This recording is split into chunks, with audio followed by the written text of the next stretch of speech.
I know that you have some thoughts on the fact that just as we're rolling back on DEI, we're leaning right into AI. Why, for you, are those two things happening at the same time so problematic? Boards and executive teams have got these two massive disruptions, some level of rolling back on DEI, and some of that's just in the language. Diversity becomes something about well-being, inclusion rolls into culture. But some of that loss of clarity around language is actually about a real change and a real rollback in progress. And then at the same time, we've got all of this AI change. And these two areas individually would be incredibly disruptive, but together they're potentially disastrous. And there are firms that will risk being on the wrong side of history when it comes to this. Just talking about AI, if we believe that a lot of what will happen with the role of leadership around AI is about legitimacy and is about credibility and transparency and how we make decisions, you can begin to see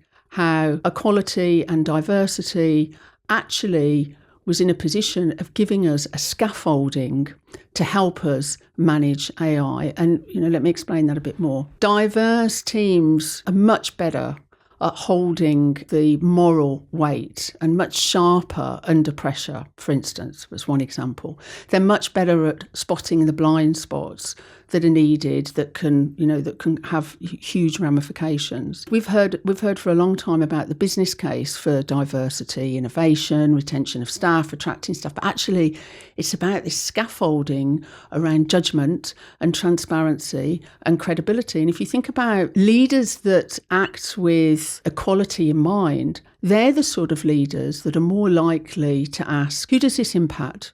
What have we missed? What are the blind spots?